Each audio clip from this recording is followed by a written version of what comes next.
Rose, my wife of a decade, greeted me as I walked through the door after work on Wednesday night.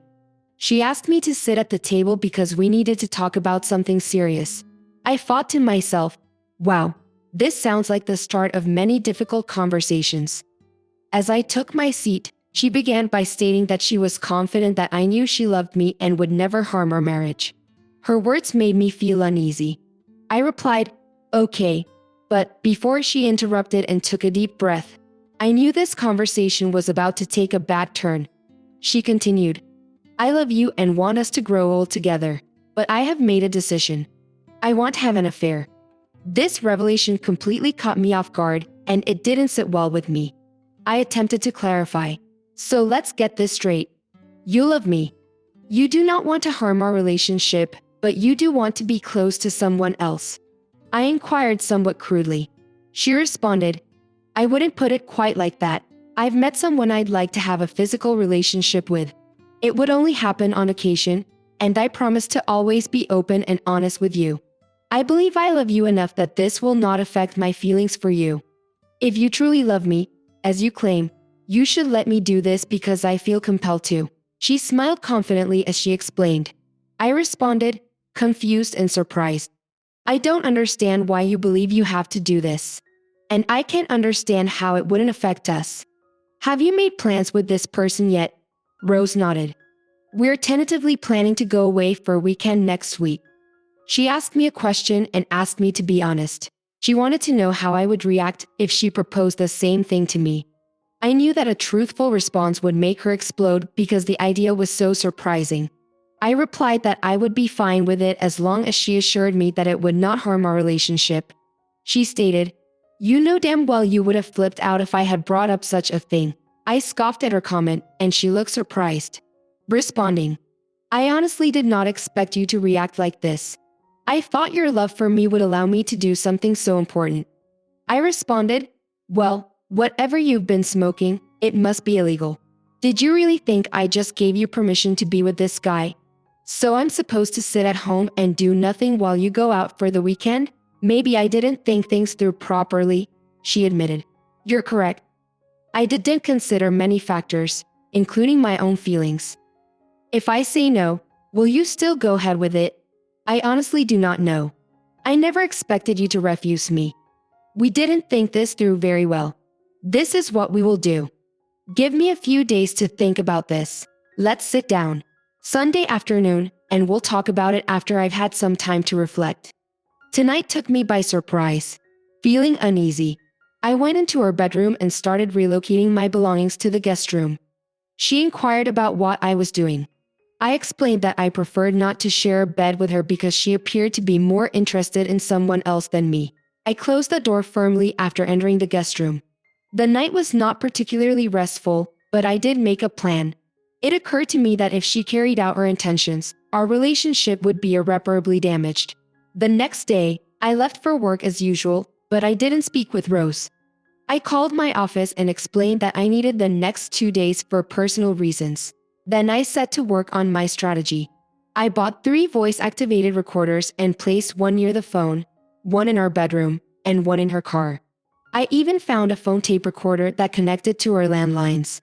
My next destination was the cell phone provider.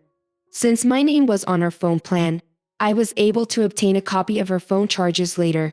While she was still at work, I decided to look into her email accounts. I discovered one I hadn't known about, but the password was simple. What I discovered there was quite revealing, but at least I learned she hadn't been physically involved with him yet. To wrap up my day, I set up the account to forward any emails to me without leaving any trace. I got my hands on a set of discrete GPS locators. These small gadgets were easy to conceal. I intend to slip one into her wallet, where she will most likely keep her cash and credit cards, and the other into her car. It had been a hectic day, but I had everything set up to keep track of her. The only thing missing was access to her cell phone to check for messages. I hope to do that later this evening, along with planning the GPS devices. I checked her emails and discovered that she had exchanged several messages with a coworker named Frank Jones. Frank was in the middle of it all, and I was ready to turn his world upside down, just like he had mine. The emails confirmed that the upcoming weekend was a go, regardless of what I said. That Friday, I went to see a divorce lawyer who came highly recommended. I told him to begin the divorce proceedings with adultery as the cause, naming Frank Jones as the man I planned to sue. The lawyer assured me that the case would be straightforward with proper evidence. I showed him all of the emails and phone records, and I mentioned that I would soon have audio tapes as well. He appeared pleased and determined to begin the proceedings immediately. When Rose returned home that evening, I ignored her and remained silent. As she prepared dinner, I left the house and went to a bar to eat and drink a few beers. When I returned, she attempted to speak to me, but I simply walked past her, entered the guest room, and slammed the door shut. Her only chance to save our marriage was to cancel her plans with Frank. But I wasn't optimistic about it happening. I continued to ignore her all weekend until Sunday afternoon, when I decided it was time to talk. We both took seats in the kitchen, and I began by expressing my dissatisfaction with the request. I explained that I had given it a lot of thought and couldn't come to terms with it. I pointed out that, despite her claims that it would have no effect on our marriage, it was clear that it was already causing problems. I noticed her upset demeanor and suggested that if she had looked at things from my perspective, she might have been more understanding. I mentioned my attempts to see things from her perspective, but I didn't see any positive results. As a result, I had to decline her request. How can you be so selfish when you love me? If anyone here is selfish, it appears to be you, wanting to be with someone else. What happens if I go ahead with it anyway? There will be serious consequences for any extramarital relations. 10 years ago, we both made vows to be faithful. I understand, but this is something I need to do. Well, I suppose this discussion is over. You really should think about this. I got up and left the house, taking my laptop to a Wi-Fi hotspot to monitor their emails. She was furious and assured him that she would leave regardless. He told her it was great because he had already reserved room 125 at the Hilton in Kansas City for Friday and Saturday nights. I immediately reserved the room for Thursday night. They were making it too easy. They also had a romantic date planned for Saturday evening, which included dinner, jouncing, and, well, closeness. Rose mentioned that she bought new underwear specifically for their date. I grabbed a bite to eat and kept an eye on their correspondence. They had moved past my refusal and were deep into planning their weekend. The check-in time was 3 o'clock, so he planned to pick her up at 1 o'clock. They wanted to arrive as soon as possible given the 2-hour drive. I was surprised he was going to pick her up at home. I needed to decide what I wanted to do about that. I also reserved a weekend room close enough to theirs to intercept all of their signals for the next few days. I gathered all of the required equipment, including a couple of small fiber optic HD video cameras. I intended to install them in the room on Thursday to be fully prepared to document their weekend adventures. This evidence would be ideal for my divorce proceedings. I ignored her for the entire time, but Wednesday was her day of reckoning. I decided to give her one final chance. If she chooses Frank, that would mean the end for us. I invited her to join me at the table for a moment. She did not seem thrilled, but she complied. I started the conversation by asking if she had given it much thought. She confirmed that she had and expressed her intention to carry out her plan. She mentioned her upcoming trip with Frank and hoped that we could get past this. I let out a sigh and warned her that this was her final chance to reconsider. I advised her not to jeopardize our marriage for someone else and warned her about the consequences if she did. Despite my warning, she stood firm on her decision. I concluded by saying she had chosen Frank over me. I then left the room, closing the door firmly as I usually did, indicating the finality of her decision.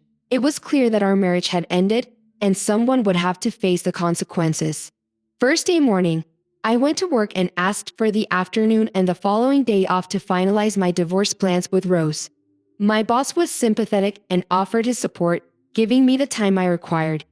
On Thursday, I drove to Kansas City, checked into their room, and set up all of the surveillance devices to ensure they were working properly. I wanted to gather all of the evidence needed for the divorce proceedings and then deal with that on my laptop. I confirmed that all of the cameras were operational and aimed correctly. I waited for them to turn off before moving around to ensure they would activate. Everything seemed fine. I walked down the hall past their room to ensure I had enough range for monitoring. Once again, it was within reach. When I returned home, I considered ending my marriage. I had one more errand to complete. I went to a gun store and purchased a small can of pepper spray to disrupt their romantic date. When I arrived home, Rose was waiting in the kitchen, looking expectantly at me. I walked past her without speaking and slammed my door once more. Rose came into my room, attempting to be friendly, but I told her to save it for Frank because I didn't need any sympathy. I turned away from her, and she left. I slept restlessly that night, but everything was set to end on Friday morning. I got up and left at the usual time, without saying anything to her. I visited the lawyer's office and signed the divorce papers. I informed them that I would have all of the required evidence by Monday and asked that she be served with the papers at her workplace on Monday afternoon. I also requested that they serve papers on Frank at the same time that I intended to sue him for alienation of affection. Rosa's GPS indicated she was at the hair salon. I entered the house and opened her suitcase, where I discovered her new underwear. They were undeniably attractive, however. It was unfortunate she wasn't doing this for me. Wearing rubber gloves, I took out her new lingerie and sprayed pepper spray on the crotch of her panties and the cups of her bra before returning them to the suitcase. It was going to be interesting.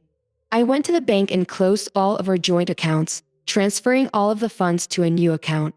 I also canceled all credit cards in both of our names. With a successful morning's work behind me, around 12:30, I headed home to say goodbye to my wife. I knew she was preparing for her new man. I entered the house. Rose was nowhere to be seen, so I assumed she was upstairs getting ready. I went up to her room and walked in, finding her wearing some underwear I had previously gifted her. She attempted to cover herself, but I told her not to be silly because I had seen it all before.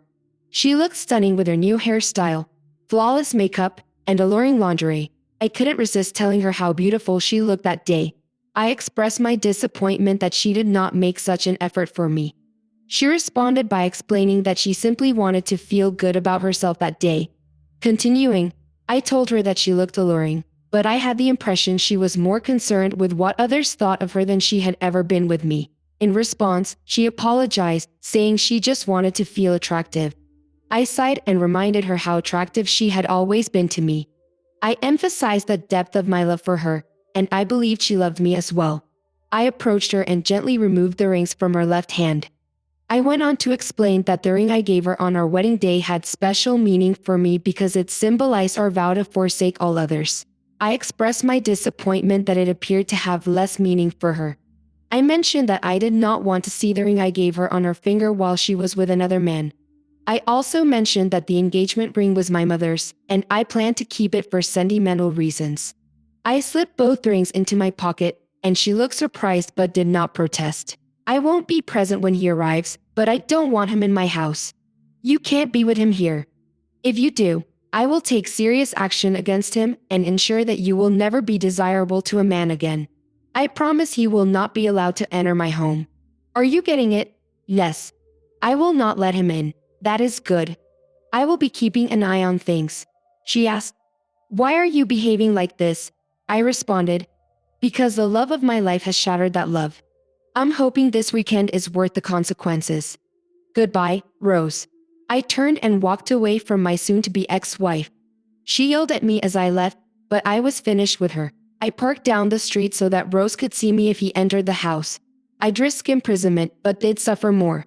Soon, his car arrived. He walked to the door and rang the doorbell. Rose opened the door and exited with her suitcase. She set it down and hugged him, followed by a long, passionate kiss as he picked up her suitcase. She looked at me with a smug grin. She sat beside him in the car and gave me another smug look as they drove past. I responded by flipping her off and wiping that smug expression off her face. When I returned home, I changed all of the locks in the garage door code. I had already packed my suitcase, so I grabbed it and went to Casey. After checking in, I went to my room to set up my laptop. Rose made a move, indicating they had already been intimate, as the camera focused on the foot of the bed. It was clear that he had not lasted long. He emerged from the bathroom completely naked. I couldn't help but laugh, given that he was holding a very small tool. Rose was accustomed to far more than what this guy could provide. At that point, Frank joined Rose on the bed, clearly ready for another round. She smiled at him and extended her arms. I couldn't help but laugh as she reached for his tiny tool. He didn't have to hold back because I doubt she could feel that small thing inside her. Wow. Did she make a terrible decision? This guy was completely pitiful. I noticed a hint of frustration on her face as he took a break. It appeared that she was not going to be pleased with the outcome of the weekend. She would return home, frustrated, and be kicked out the next day.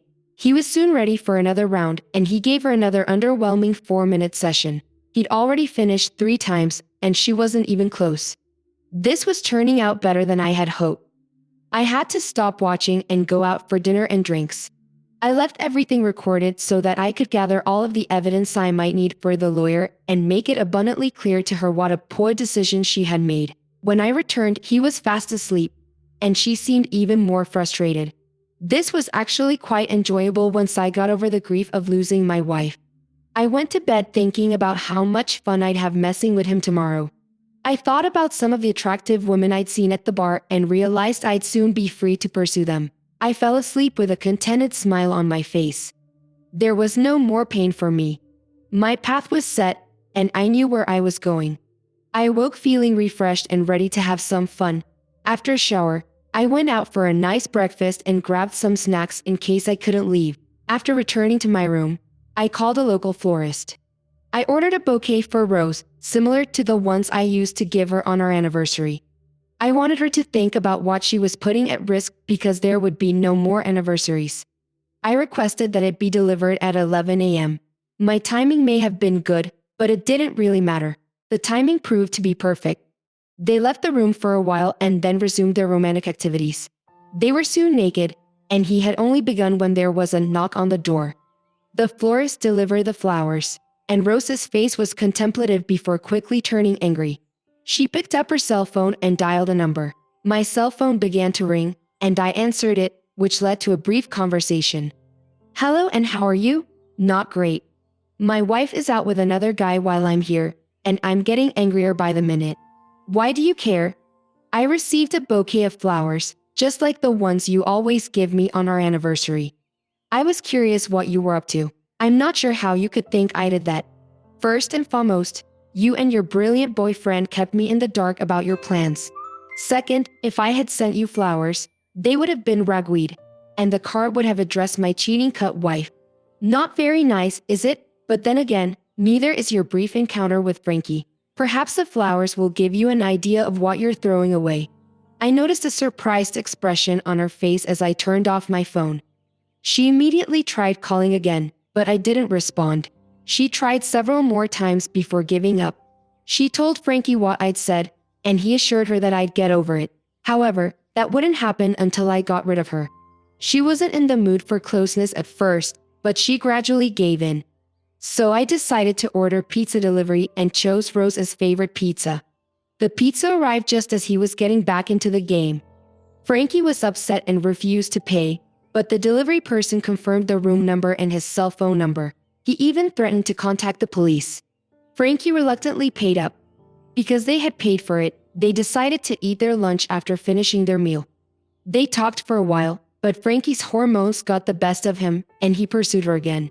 Just as things were heating up, I called the sandwich shop and requested her favorite sandwich for delivery. About a minute into their intimate time, the sandwich arrived. When Rose saw the sandwich, she assumed I had discovered their location. He could not believe it, but she spilled the beans about my sarcastic icy remark, claiming that I had most likely hacked into her new email and mentioned it there. It took her some time, but she finally realized what was going on. She said I was quite clever and would not have had much trouble doing so. They decided to get dressed and go out for a while, intending to return, freshen up, and prepare for their romantic date. She later assured him that she would make it up to him tonight before they left. I couldn't stop laughing. I was in tears. When they returned, they showered and dressed, with Rose putting on some lingerie and giving him a little show. He attempted to make a move, but she insisted on going out for a date. I was wondering how long it would take for my little surprise to kick in. She finished getting dressed and looked great. I hoped my plan would work because it would make for an interesting spectacle. They left, and I settled in, looking forward to their return. They returned about an hour later, and Rose dashed into the bathroom to take a shower.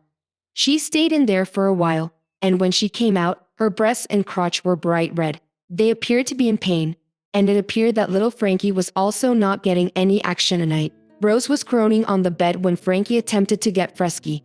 She went off on him, saying she was in pain and wasn't interested right now. She chalked it up to an allergic reaction to her new lingerie. Little did she know, I spent some time organizing my videos and creating DVDs for both my lawyer and Frankie's wife. Once everything was ready, I called it a night. It had been an extremely successful day, and I couldn't help but smile. Trouble was brewing in paradise, and I was the source of it. Sunday morning, I got up and went home. Rose was in for a lot of trouble when she returned, but tomorrow, everything would be over. Later that day, Frankie dropped her off without even walking her to the door. He just let her leave. I was sitting on the couch, engrossed in a football game, and didn't notice her arrival.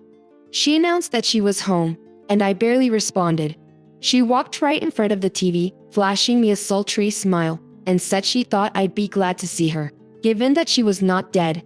I responded by asking what had given her that impression and whether she thought I had suddenly become foolish. She responded, stating that she did not think I was foolish, but rather that my love for her was strong enough to overcome the circumstances. I retorted by saying that while I had once loved her wholeheartedly, that had changed after she left with someone else. Despite my pleas, I expressed that I had poured my heart out to her only to have it mean nothing.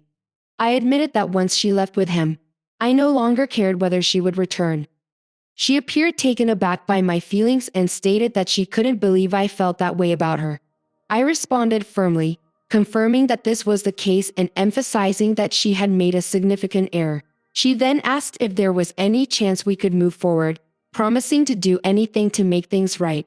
I responded with a sarcastic remark, suggesting she get down on her knees and apologize. She protested, saying she couldn't do it. I sided with her and admitted that I knew she wouldn't, which only strengthened my doubts about the value of her promises to save our marriage, much like her pledge of fidelity.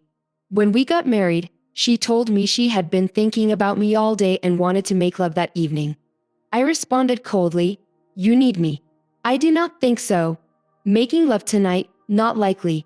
"Did you have little Frankie use protection whenever you were with him?" she said. "No. He's married, but I can't have children," I continued. "Do you think you're the only one he's gotten raw with? Are you damaged goods now? As far as I am concerned, I will not touch you until you have received a clean bill of health from a doctor. Also, I don't do seconds. I know he's clean, but if you're not sure, use some protection." She snapped back, "Right, I'm going to use a rubber to sleep with my wife after she spent the weekend with some loser bear barker. Screw you. You chose little Frankie over me. I am going out for a while. I can't bear looking at your cheating ass tonight. You can sleep in the guest room. I prefer the master bedroom, unlike you." "I didn't do anything wrong," I responded firmly. "We can discuss this tomorrow when you return from work." I'm not sure what else there is to discuss. I left the house and went to a nearby bar and grill to eat dinner and clear my mind. Well, my mind was already clear because I knew exactly what I was doing. I simply needed some distance from her. I don't drink much, so I had a meal and went for a long walk. When I got home, she was in my bed. I gave her a stern look and told her to leave my bed. She argued, claiming, "This is our bed. I have the same right to be here as you do." I replied, "The hell you do. You gave up on that when you became involved with little Frankie. So get out of my bed, or I'll take your belongings and throw you out on the street." She began crying and slowly exited the room, and I made certain to close and lock the door behind her. Her tears were still audible as she walked down the corridor. The following morning, I completely ignored her. We both had breakfast, and she left at her usual time as she turned to go. She said she loved me. I gave her a cold, scornful look and replied that I had loved her too, emphasizing that it was in the past tense. I saw tears well up in her eyes as she turned and walked away. Once she was gone, I started packing her belongings into garbage bags. Then I contacted Frankie's wife, Rose. I asked if she was aware that her husband had spent the weekend with my wife. She assumed he'd been away on business. So when I offered to provide her with copies of my evidence, she was very interested. I was surprised when she opened the door. She looked absolutely stunning. I stammered and had to apologize to her, blaming my initial shock on her beauty, which was completely accurate. We got down to business, and I explained what happened over the weekend. Rose was furious, so we agreed that she would accompany me to the lawyer's office to see if he would take her case. The attorney agreed to represent her and even offered us a discount. Rose began completing the necessary paperwork while I spoke with the attorney. I asked him if I needed to wait to serve Frankie to protect Rose, and he assured me that as long as she signed the papers first, she would be fine. Rose and I went out to lunch while they prepared her divorce papers. After she signed them, I dropped her off at home and returned to await Rose's call. I was supposed to call her that night to tell her how things went. My phone rang around 3 o'clock, and she sounded quite upset. She asked, "What the hell is this?" I was just served with divorce papers, and Frank received some papers about being sued for something. I responded, "Well, everything seems pretty straightforward to me. I warned you that there would be consequences to your weekend. You don't seem to have taken me seriously. I didn't think you'd actually go through with this," she responded. I shot back, "Maybe you should have listened to me instead of believing everything little Frankie told you. Let us not discuss this over the phone. We can talk when you return to my place." Then I hung up. I put her belongings in garbage bags and tossed them into the front yard, knowing that I was filming the confrontation. It could be useful for obtaining a restraining order against her if necessary. When she pulled into the driveway and saw her belongings strewn about, she became enraged. She was screaming incoherently, and spit was flying from her mouth as she vented her rage. I remained calm as she vented, eventually breaking in to start our final conversation. "If you want to talk, you should sit down so that we can have a civil conversation. If not, I'll load your belongings into your car and you can leave," she sobbed. "I never imagined you'd do this to me," I replied firmly. "Do this to you? You foolish woman. You did this to us. I warned you several times not to do it and even begged you not to destroy our marriage. But you chose to do exactly that. So, why would you believe I wouldn't file for divorce? You said you loved me," she whimpered. I admitted, "I loved you more than anything, but you broke my heart in return. The problem was that you did not love or respect me. I can't live with someone who thinks so little of me, even though I still care about you." She asked, "Why are you calling him Little Frankie? I had video cameras set up in your room to capture everything that happened over the weekend. You can understand why I call him Little." The first time I saw his underwhelming package, I couldn't help but cry with laughter. I even wondered if you could feel anything from that. "I also noticed that you weren't having as much fun as you usually did when we are close," she responded. "We truly made love, and I will probably miss it." I provided a different perspective. "Consider it this way. You now have a freedom to be with whomever you choose. You can have a different partner every night." You shook your head and stated, "I don't want that. I want you, only you." I suggested we go inside and take a seat for a few minutes. I apologized for my harsh words. I'm currently dealing with a lot of anger. But please understand that I would never physically harm someone. The same cannot be said of little Frankie. We went inside and sat down at the kitchen table, as we had done many times before. It hit me hard when I realized that this would be our last time sitting together like this. She asked, "You wouldn't really hurt Frank, would you?" I replied firmly, "Why not? He destroyed our once happy marriage. I believe he should pay more than just for the lawsuit and divorce. He will not be getting divorced, by the way." His wife understood the situation and agreed to let him do it. She expressed doubt. "Do you really believe it, or is it a ruse to make me appear bad so he can be with you?" I told her. I spoke with his wife this morning and shared my evidence with her. He told her he was away on business. They now share a lawyer, and we even received a discount. She reflected. "I wish you had been honest. I asked how you'd react if I wanted to be with another man. You'd have gone crazy," I argued. He knew his wife would never agree to it. "I doubt you believe me even now, and that is one of the reasons we are getting divorced.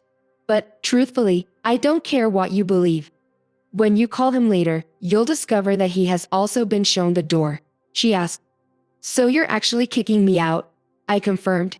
"Yes, I am. The night you revealed your plan, I went into the guest room to reflect. Within an hour, I knew I wanted to get divorced. On Thursday, I purchased the equipment required to collect evidence and hack into your email account. Then, On Friday, I went to the lawyer and started the divorce process. She asked, "Why didn't you tell me about your plans to divorce me? I might have reconsidered. Is there any chance you'd forgive me?" I replied, "Rose, I loved you so much that forgiveness could have been possible. However, you squandered your final opportunity last night. I think I could forgive you, but I'd never trust you again. I would spend every day wondering when you would want to be with someone else. And I can't live like this. It's best if we end it now." She couldn't hold back her tears. I said, "Unlike you, I've thought about this thoroughly. But every time, I came to the same conclusion. I'm going to divorce you and make little Frankie pay for destroying my marriage. You can call him before you leave if you want to share a place or something. Just don't try to use your credit card. I have canceled them all. I left half of our checking account balance for you, but I removed my name from it. I will split our savings with you. You can keep your card, but you will have to handle the payments. You can take all your clothes and personal items once you find a place to live. You can have as much furniture as you want, but the house is mine. If I decide to sell it, I'll split the proceeds with you. It's all laid out in the divorce papers. If you choose to contest it, I'll use all the evidence I have, and it won't end well for you. I don't want to go down that road, but I will if necessary." She replied, "I won't fight it. This is all my fault. I just wish I could undo it." I lightened the mood. "Well, do you know the difference between a cheating wife and a light bulb?" Confused, she asked. "No, what's the difference? You can't have a romantic relationship with a light bulb." She didn't find it amusing at all. I informed her that it was time for her to leave, and I escorted her out of my house. While she tearfully observed, I loaded all her belongings into her car once everything was packed. I opened her car door and handed her one last item, her wedding ring, which I had flattened with a hammer. I told her it was now just scrap gold that she could sell for a decent price. After closing her car door, I leaned in and kissed her on the forehead, uttering my final words to her. "Goodbye, my love." I then turned and walked back to my lonely house. I didn't even watch her drive away. I couldn't, as my eyes were filled with tears and I cried for another hour until I was emotionally drained. Now it was time to consider my options. As I saw it, I had 3 choices. First, I could drown my sorrows in alcohol and drink myself into oblivion. However, I hardly drank and disliked the aftermath of heavy drinking, so that wasn't a viable option. Second, I could end my life and supposedly make everyone happy, but I refused to give her the satisfaction of achieving that. Third, I could stand tall knowing I had done nothing wrong and move forward with my life. The silver lining was the absence of Rose, which brought a smile to my face. I straightened up and, still smiling, dialed Rose's number. We made plans for dinner that evening, and I realized I was on the path to healing as I stood upright and continued to smile. I called Rose's number once more. We arranged to meet for dinner that evening, and I sensed that I was on my way to recovery. Perhaps we'd end up as friends. Or maybe I'd find someone new because the image of her still lingered in my mind. Thank you for listening to the story today.